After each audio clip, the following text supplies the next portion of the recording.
Be confident, be bold, be authentic, but don't forget to take action.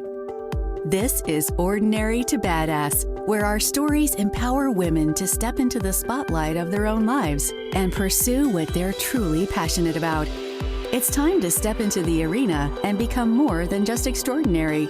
It's time to become a badass with your host, Marie Sonneman.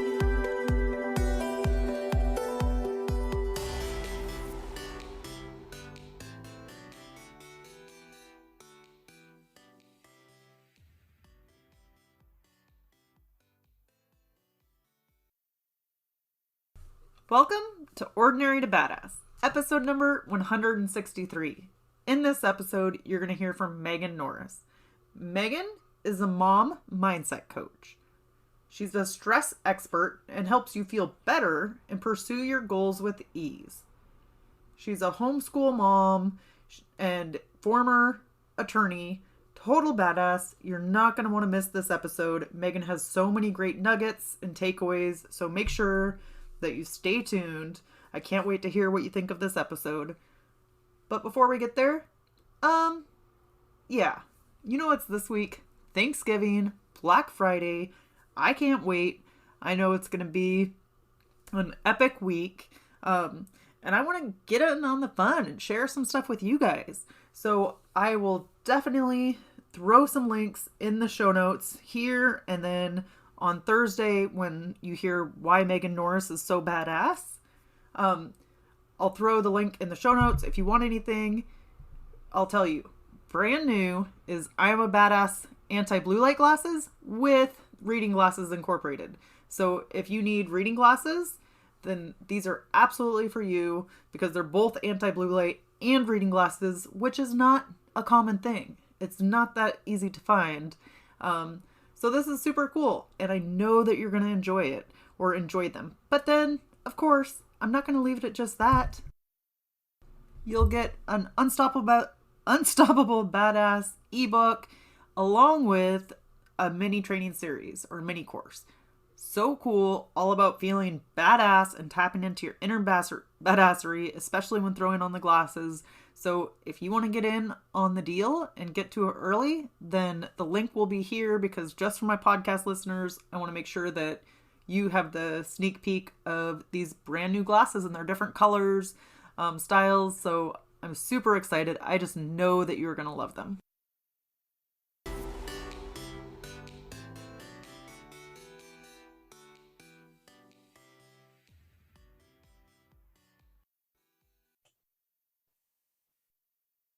Welcome to Ordinary to Badass. Whether you're ordinary or badass, I'm so glad you're here. Today's guest is Megan Norris. Megan, thank you so much for being here. Excited to have you on the show. Thanks for having me. So before we go any further, I've got to ask you, do you consider yourself ordinary or badass? All right. So funny story is couple of months ago, somebody sent me or tagged me in something on Instagram and said, check out badass life coach Megan Norris. And I had an identity crisis, and I thought, what? I'm not a badass. And I messaged her. I'm like, you called me a badass, but I don't think I'm a badass. She's like, what? You're totally a badass.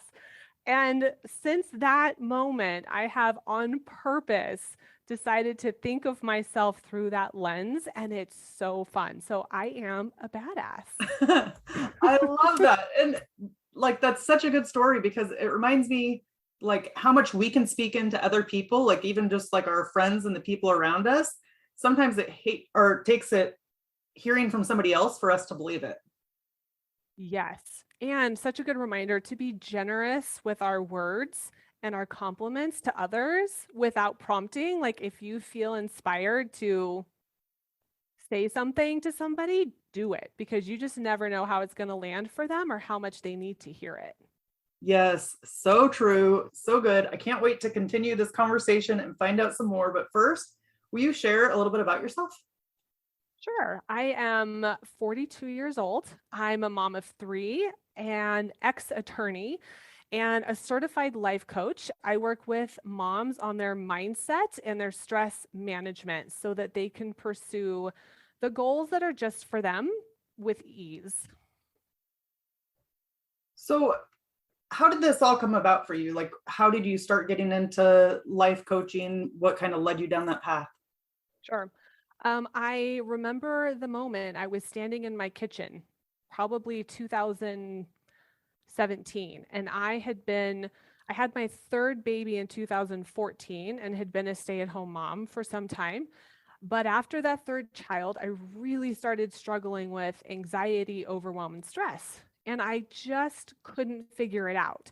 And I remember standing in my kitchen saying, I don't know what the answer is, but I know that I will know it when I see it.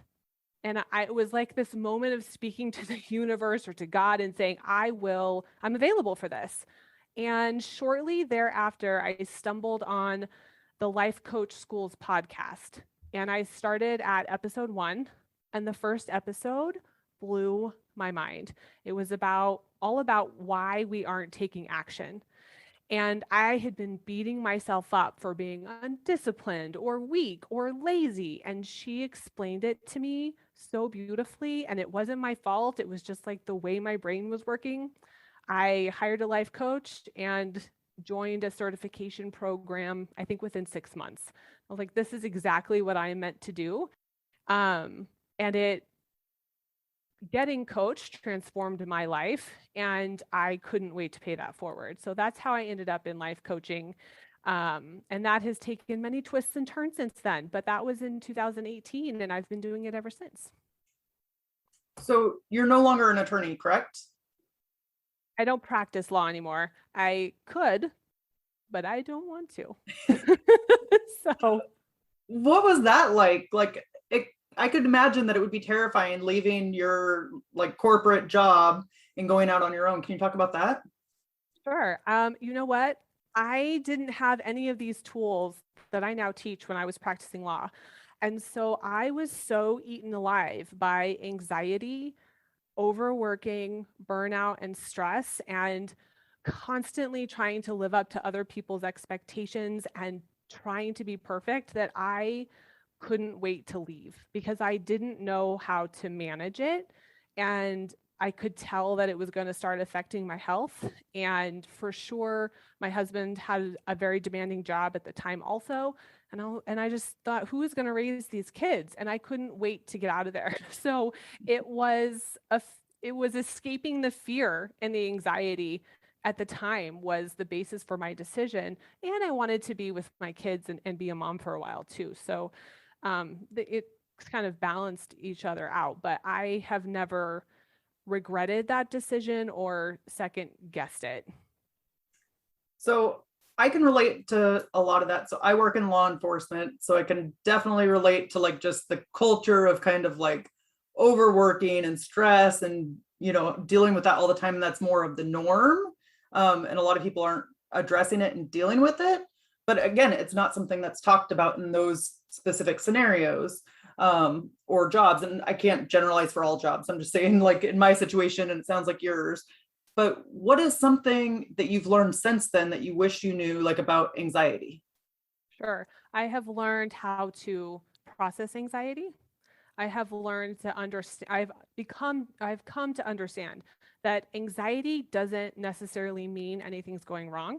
It's just a human emotion that we experience sometimes.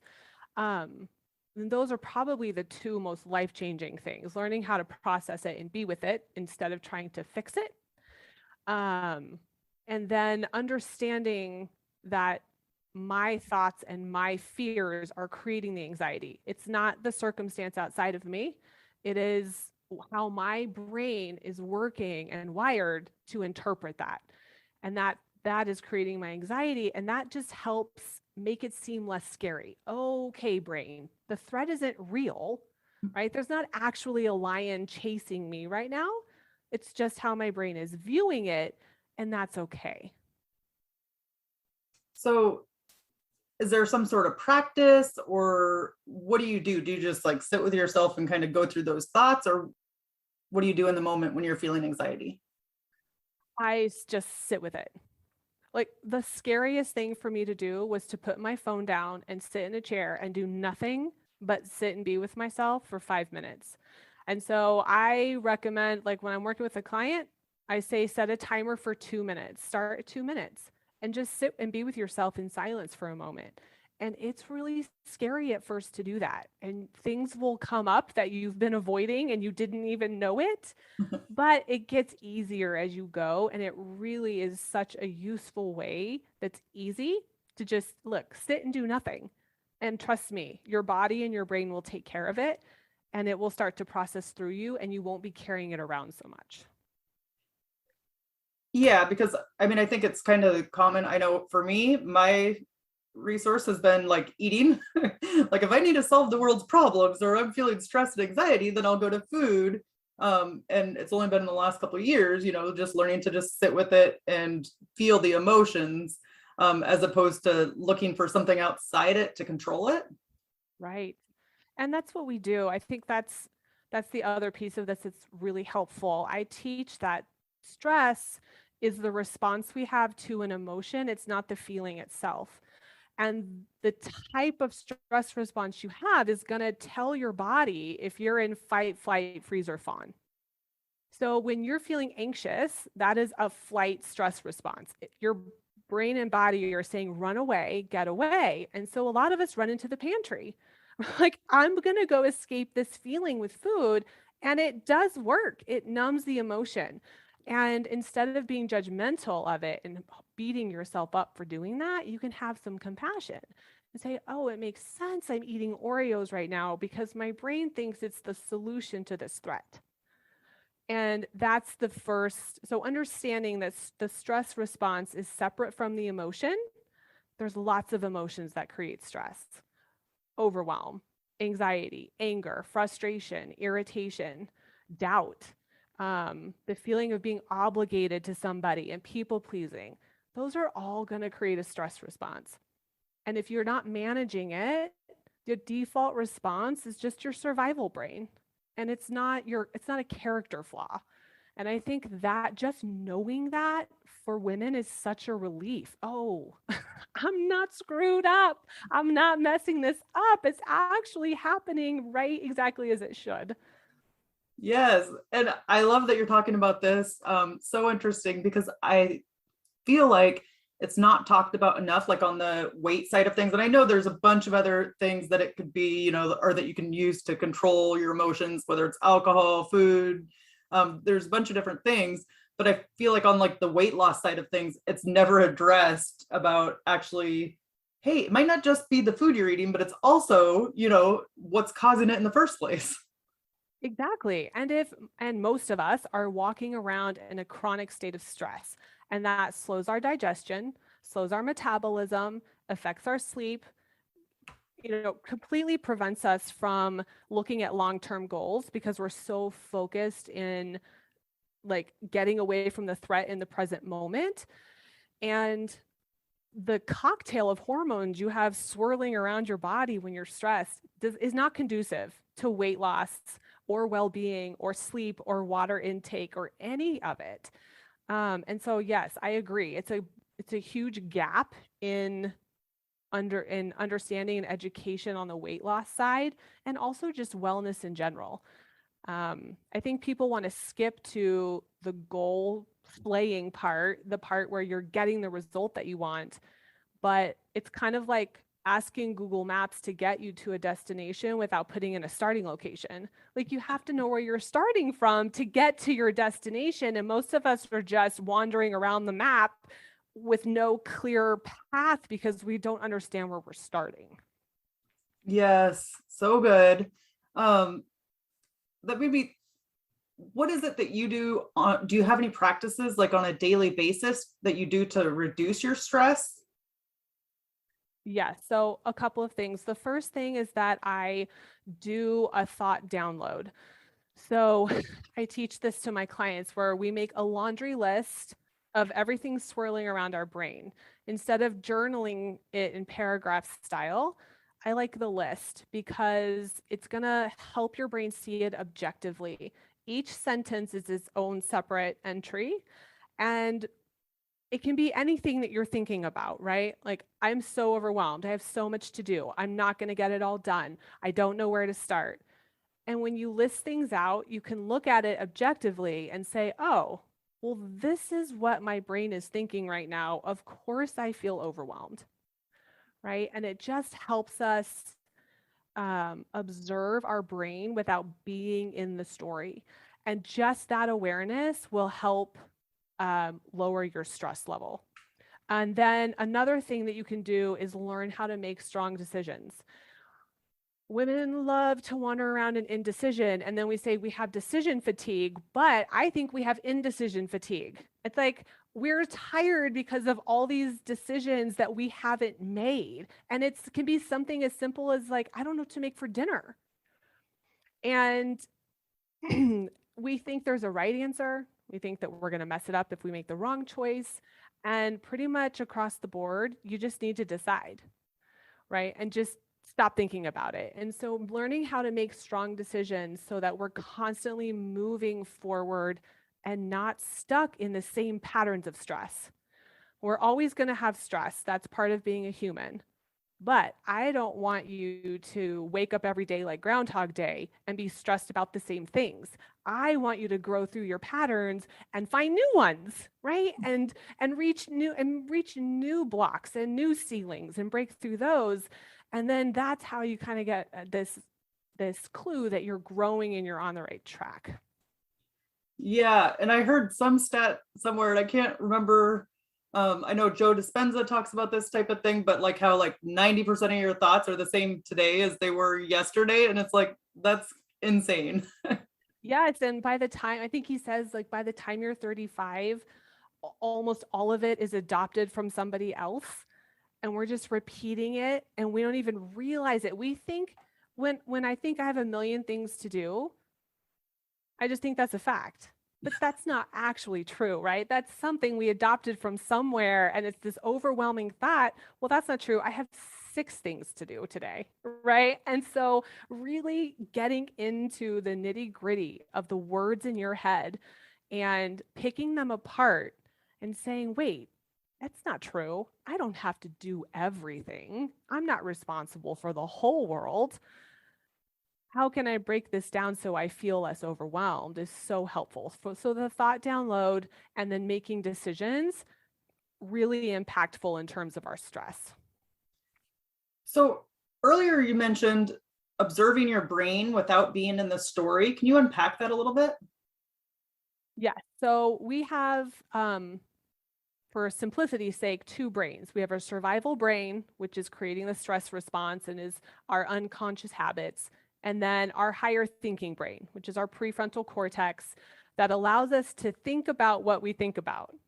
And we can observe our thoughts from a neutral, objective standpoint. And it's a practice. It takes a little bit of time to get good at it. And I think that's really helpful. It can be very helpful to have a coach to help you do that. Because a lot of times, I mean, even now I'm like, that's not a story, that's true. And my coach will say, no, that's a story in your head.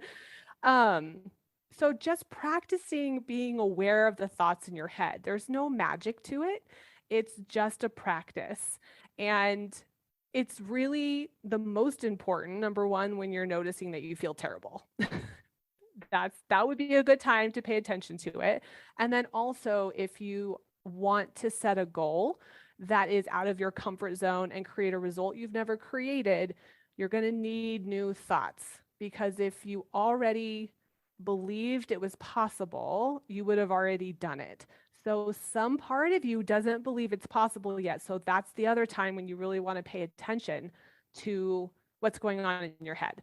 Other than that, there's 60,000 thoughts in there a day. You can't manage all of them. Like a lot of them are serving you, but let them go. But in those 2 situations, pay attention. So you talked a little bit about how you're a coach, but then also how you have a coach, which I think is so important. But I think for people that have never had a coach, they don't know what the impact is or what the importance is. Can you talk about that a little bit? Sure. I can't think of a time I didn't have either a business coach or a personal coach since I found life coaching. And it just, for me, and I think this is why it's so beneficial, is that we just can't always see how our brain is trapping us. And our brains are so good at keeping us safe and deciding for us what it thinks is acceptable in terms of risk.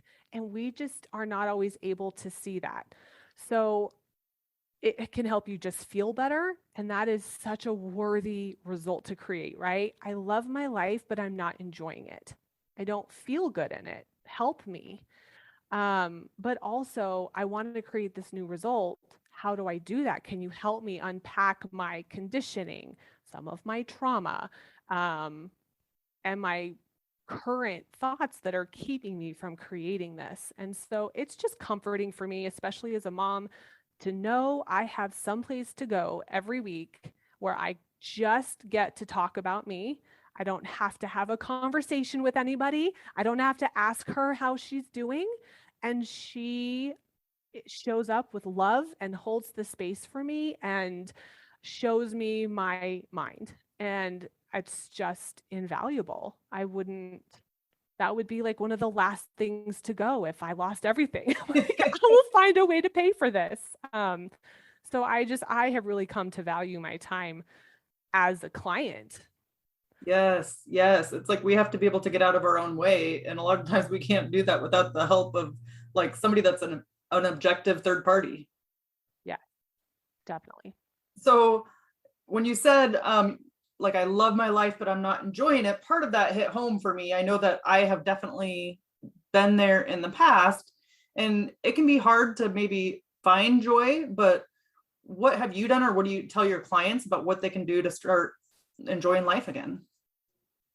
The first thing is have compassion with where you are. So how are you feeling? That feels awful, right? Whether it's anxiety or fear or just dissatisfaction. Let's process that. And then let's start to figure out why that pattern is present in your life. And a lot of times it comes back to a disconnect between our heads and our bodies. So we're so good at disconnecting from our feelings. We have all these thoughts like, I love my life. I wanted this life. I created what I wanted here, but I don't feel anything except for anxiety. And it's oftentimes just because we've just disconnected. We don't want to feel the anxiety. So we're like all up in our head, and I can think the thought, I love my life, but I don't feel love in my body. I don't feel excitement or joy. And so beginning where we are, processing that, and then looking for the places where we can have gratitude and experience abundance in terms of what we already have, right? What do I already have that I would choose all over again? I love my house. I would buy it again, right? I love my dog. I would adopt her again. And really appreciating our past self for creating the things we have today that we love. Yeah. And I like, what do I have that I would choose all over again? Because oftentimes, like you said, we get into these situations and we're not really embracing them, or we had turned off what we were feeling and we're like, now I'm stuck. Now I made this decision and I have to stay here. I'm going to be so embarrassed if I got here and then I have to quit. But it's like, who cares? Who cares? If it doesn't bring you joy anymore, drop it. Exactly. Like give yourself permission to change your mind, right? That's being human. Yeah. Yeah. And I know for me, I've had to really be intentional about those things I love. Like I love listening to music, but if I don't be intentional and be like, okay, I'm going to have a dance party on Fridays, then I won't do it. Yes. Being intentional with our time is activating that higher thinking brain. And if we're not intentional, we're reactive. And then we're just like catching up with the 8 ball all week. And we haven't done anything that intentionally brings us joy. So I love that. Like planning ahead of time for things that you love and enjoy and following through on that, keeping your word to yourself can be a game changer. So I know that you talk about ease and things being easy as two different things. Do you mind talking about that a little bit? Yes. So it's easy because we love to take words and then beat ourselves up with them, right? So I teach my moms that motherhood is never going to be easy. Being a human is never going to be a joyride 100% of the time. We are meant to have contrast. But that doesn't mean that we can't go through that contrast, the good and the bad, with ease. And so it's really understanding how to process emotion instead of resisting it so that you don't create more unnecessary suffering. Learning how to process the good emotions. How do you feel joy? How do you feel delight? How do you feel excitement? And knowing, having that emotional agility will make it feel easier even when it's hard. Does that make sense? Yeah, yeah, Okay. absolutely. And I was like, why is it so hard? I think for moms, for women to feel joy, because I know, and I was a stepmom for many years, and I like when things are going good, then you're like, oh my gosh, what if the house burns down? What if they get hurt? What if this happens? You know, it can be hard to actually feel the joy without having like worry seep in. Yes. So that is just your survival brain saying, ooh, don't feel too happy because there's this fear over here that it could all go away. But what I'll offer is that your brain is always going to offer you those worst case scenario thoughts. You don't have to believe them. And and feeling fear, feeling disappointment, reducing your joy ahead of time only creates more sufferings. Like if something happened, you're still going to be afraid. Now you've felt afraid ahead of time for forever and less joy. And now you've got the actual fear thing happening. So you've just created a net negative experience for yourself. So give yourself permission to just be in joy. And yeah, your brain might say, ooh, don't get too much on your high horse there because we could knock you down, and say, yeah, that's true. But for right now, we're going to be in joy.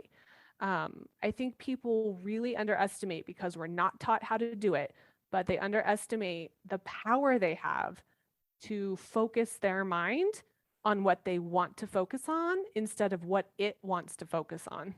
Yes, yes, so important. And you know, you mentioned about suffering in there, and a mentor of yours and mine, Allison Bird, has a phrase like "I'm not available for suffering," and that has really like stuck with me and hit home for me.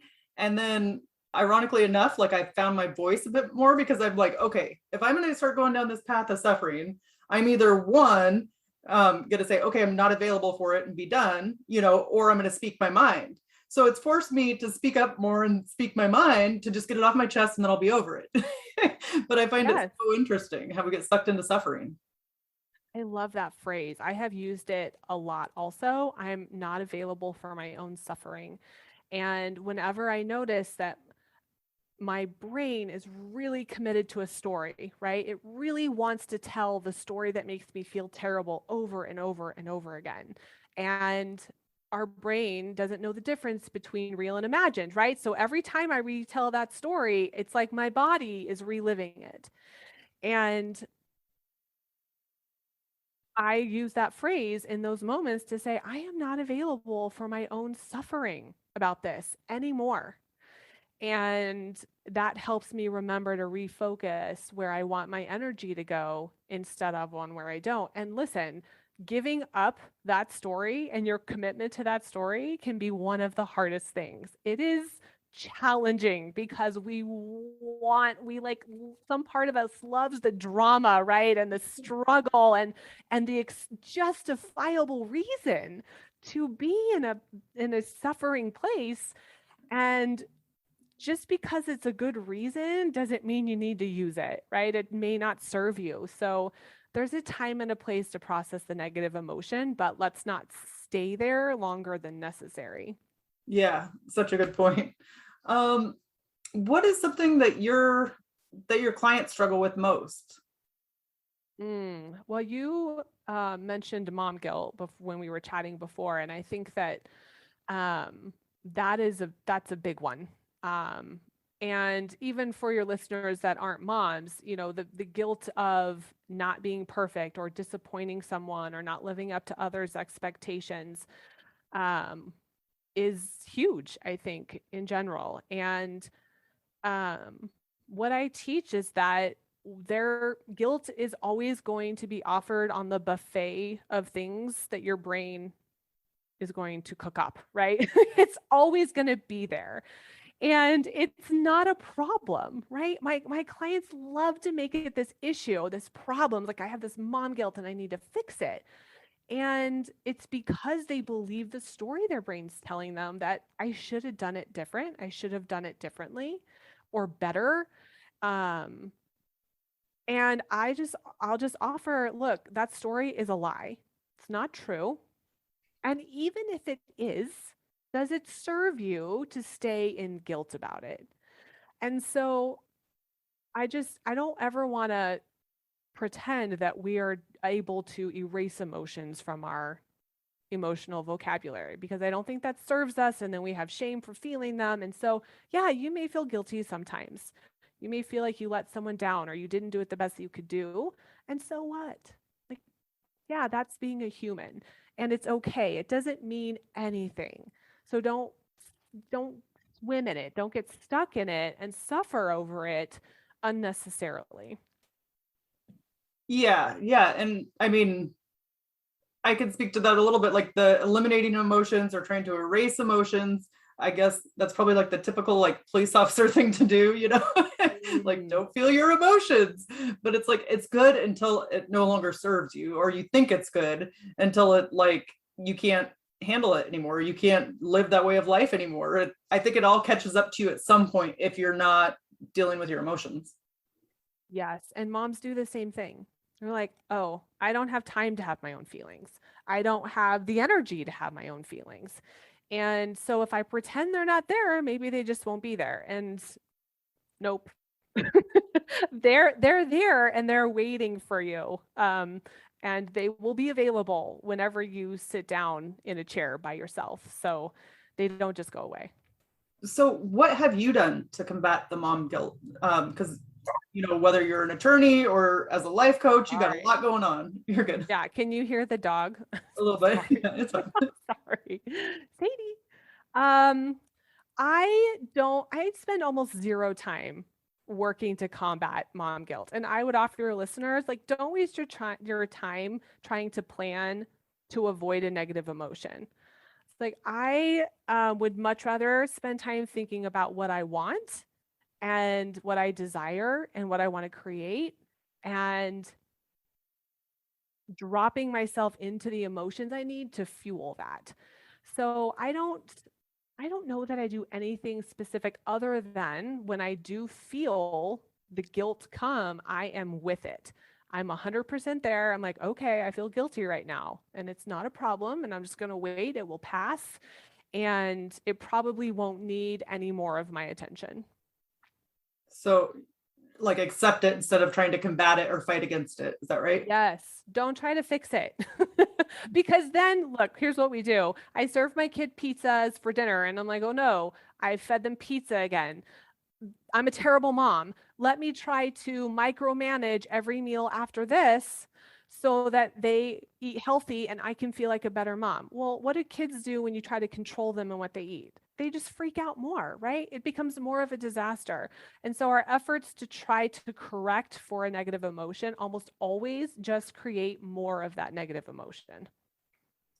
So the sitting with our feelings and feeling how we feel, how do we teach this to our kids? Because I don't feel like kids are taught this often enough.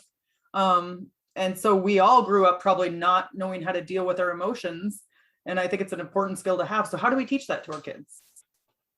I think number one, most best important thing you can do is model it, right? Is model and use language to explain what you're doing. Mommy's having I'm feeling anxious today and I just need a minute, right? Or coming back and apologizing. I yelled at you just then because I was feeling frustrated and it had nothing to do with you. So modeling it to them. And then when they're upset, and this is This is so challenging, but learning how to be okay when they're not okay will help them understand that their feelings aren't scary to you.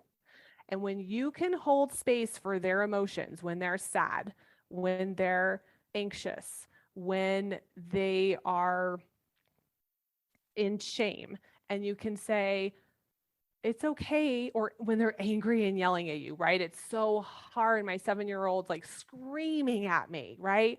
And I do my best. I'm not perfect, but to stay calm and say, it's okay that you're angry or sad. I'm not leaving, and I'm here, and don't try to fix it or distract them from it. Or it's so tempting to be like, let's go turn on a movie or get ice cream to feel better. But or to react and say, oh, now I'm anxious. Don't feel anxious. Look, you should have perspective, and you should understand these adult things, and you should know that you're going to get older and this won't matter. Like, just let them be in their emotions, and they will learn it automatically. That's so interesting. And so, but not if you just sit there while they're crying, or hey, it's okay that you're angry, but then just kind of let them process it and talk when they want to talk, or how does that go? Yeah. I mean, if you can stay calm and grounded in your own body, you will know what to say and what to do. Obviously, there are some boundaries. Like, you're not going to hit me or punch the wall when you're angry, Right. right? But yeah, it's like just sitting there and letting them cry and say, it's okay that you're sad. We can do sadness. Like, my kids have anxiety and are really sad right now. That's okay. I can hold space for that and not try to process my emotions while I'm with them, right? I can just be present with them, and I'm very careful about the language I use around them. And you don't have to be perfect, right? You can always come back, and I think I say apologize, but Dr. Becky, I forget her whole handle on Instagram, is an amazing parent therapist and coach. And she uses the word repair. It's like, great parents aren't perfect, but great parents come back and repair the relationship, right? And so if I find that I'm really reactive to their emotions because I get frustrated, and I want them to go to bed instead of be crying, I can come back and say, I'm sorry, I was so frustrated. It had nothing to do with you. Let's talk about why you're so upset. And so it's not trying to be perfect, but just really keeping the dialogue open and modeling it to them so that they can see you doing it. How has this changed things for you? Like, since you've started doing this for yourself and with your kids? You know, it's not an overnight thing. I certainly felt better almost overnight once I understood all of these skills and tools. But in terms of our family system, our family dynamic, and my kids, it's been this very slow burn. And it's like the transformation happened over 2 years and overnight, right? And so now my oldest is 11, and he gets it. And it wasn't even intentional. I was just like trying to live this work with him. And he will say things to me like, Mom, I am just really anxious today, and I'm not sure why, but I need a fidget toy. And he'll get something to like manipulate with his hands. And so um it's brought a lot more peace to me because I realize that I don't have to fix their negative emotions. Kids are not supposed to be happy all the time.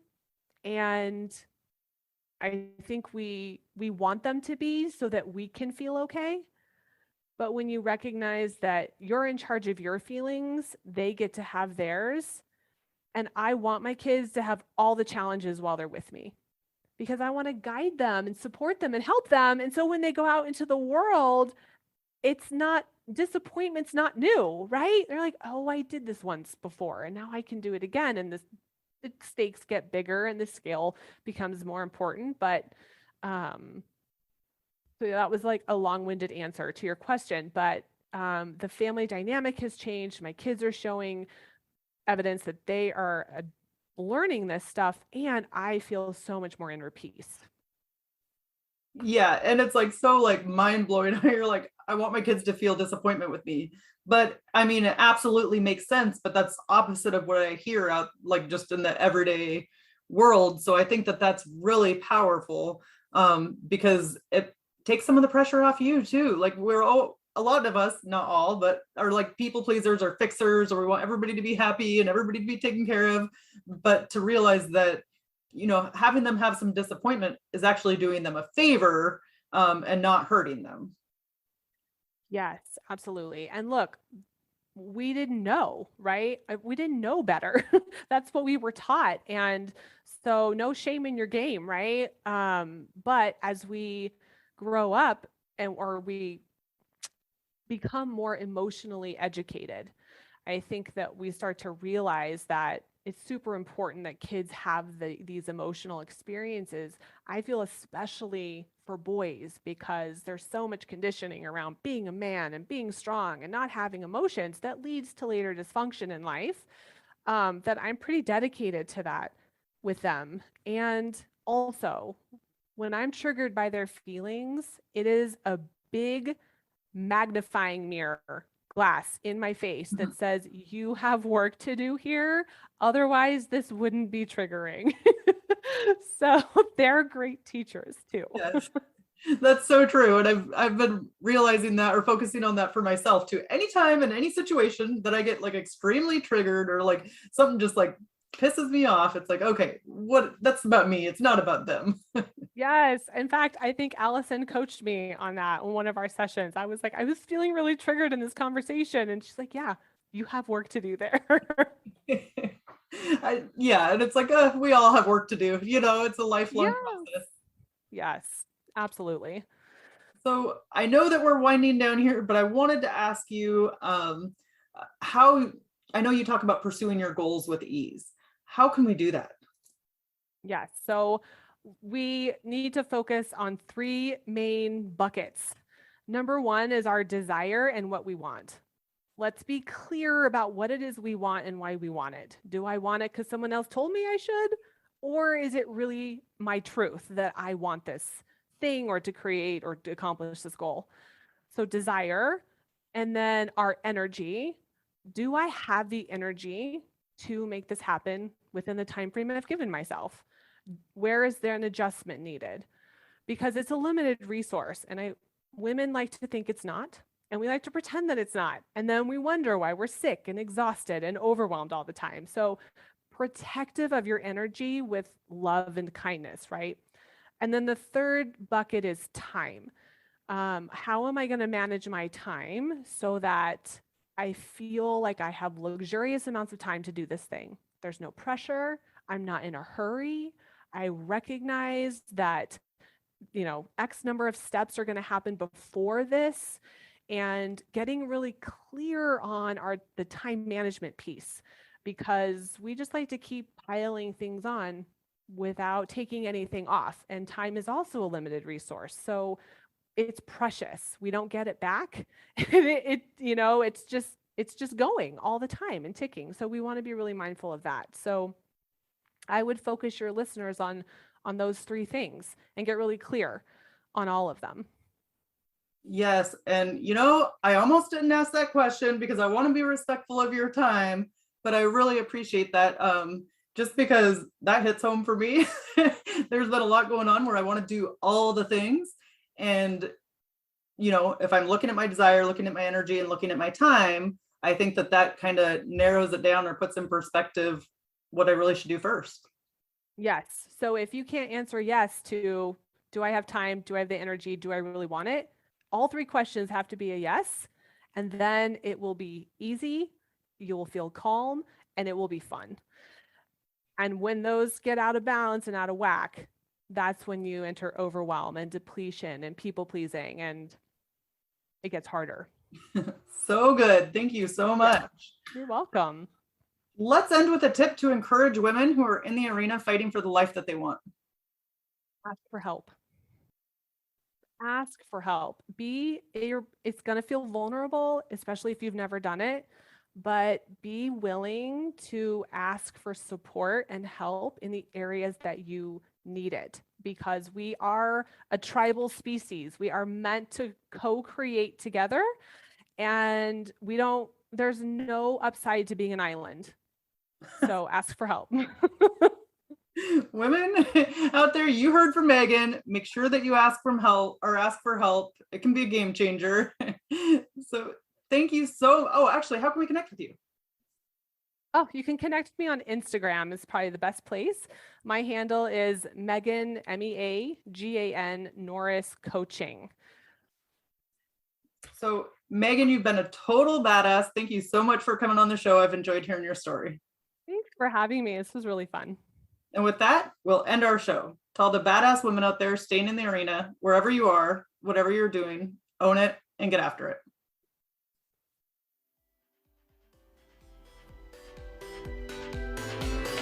Now that you've listened to this episode of Ordinary to Badass, we want to hear from you. Go to our website, ordinarytobadass.com/podcast, and submit your own experience on how you took your life from ordinary to badass, and get the chance to be on a future Spotlight episode of the show. That's ordinarytobadass.com/podcast. While you're waiting for the next episode of the show, wipe off the sweat, dust off the dirt, and get back in the arena.